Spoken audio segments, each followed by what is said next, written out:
Hello and welcome everybody. My name is Zach Lyons. I'm the Senior Director of Community Services at Easterseals Arkansas. And I want to welcome you to our video series of segments that are going to cover topics regarding preserving Medicaid and estate planning that can be unique issues that families may have with having a child with special needs or disability.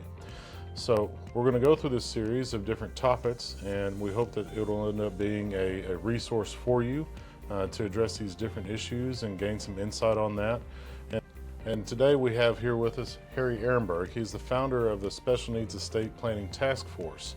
We want to welcome Harry with us to help us go through these different series of videos and segments that can help provide some more resource to you and your families, and hopefully prevent any type of disruption to your services. So Harry, welcome. Thank you, Zach, and thank you to Easterseals for producing these videos. Estate planning for families who have a member with special needs is complicated. It's critical that they get it right. This is a great opportunity to get people up to speed, and I hope they enjoy these videos. Thank you. Thank you.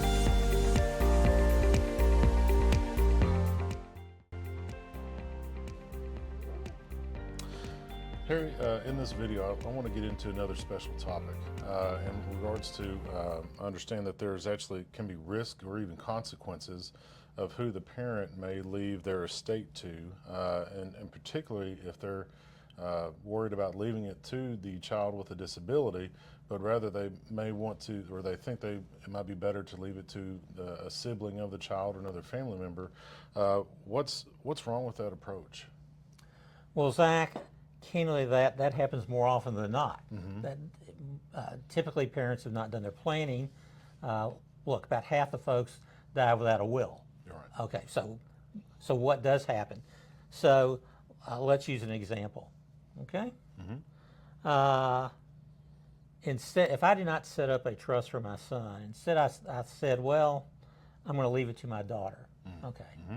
So what happens? Well, who's going to pay the taxes on the money she's holding for her brother?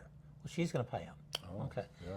Now, she's a good driver, but roads get slick. Sure. So what if she's in an accident and causes more damage than her insurance pays for? That money's at risk. Right. My son's money's at risk. What happens if she has medical bills? Okay. What happens if she's adverse with the IRS? What happens if she gets a divorce? Right. It's marital property. Okay. So what happens if she have kids of her own and they're going to go to college and they want financial aid? The money she's holding for her brother is going to reduce the financial aid her kids are going to get. So there are problems all the way around for whoever is holding that money. Yeah. So it sounds like really when it's with good intentions, leaving it to a sibling, it really becomes their money. They're in control of it, or they're responsible for it. Correct. And obviously, like you said, there's a lot of different risks or implications that could come with that. Like you said, lawsuits or medical issues or divorce, things like that could all impact that income. So Zach, what happens when she dies of that money?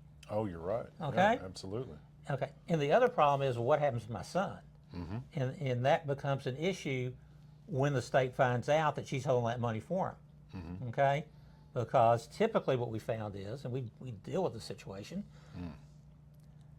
the state hasn't been told about that. It's never been reported, although it should have been as a resource. You know, and so what will happen is so my son's benefits will be cut off, and quite often they're not going to be started till they repay the state for what they've paid. Right. I mean, we've seen that happen. We had a situation in Ohio. A young woman couldn't live on the SSI for years. Family and friends had helped her. There's nothing insidious about it. The state just didn't know about it. Right. And when they found out, they said, if we had known you wouldn't have been eligible, we spent $200,000 on you. We're going to cut your benefits, and when you can pay us the $200,000 back, we'll start your benefits. Well, Zach, that poor woman's never going to. My goodness. And so chances of her receiving benefits ever are slim and none. So, and there's another problem. That is what happens if the state really wants to get upset, because every time you report what someone on benefits holds, there's a perjury statement. And so and so I know of no time when anyone's been charged with Medicare fraud, or I'm sorry, Medicaid fraud. Right. Yeah. But you really want to run that risk. No, absolutely not. Well, Harry, this really sounds like just the wrong avenue to go down. So, is there a better solution? The better solution, and the only one that really is legal, is for the parents to leave the child's inheritance to a third-party special needs trust.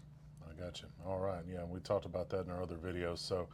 So just covering that again, it is not ideal and definitely not recommended by you or your team for a family or a parent to leave any inheritance to a sibling, but rather start that special needs trust, that third-party special needs trust, and that's how they can legally support their child after they're gone. That's absolutely right. All right. Thank you. Harry. Thank you, Zach.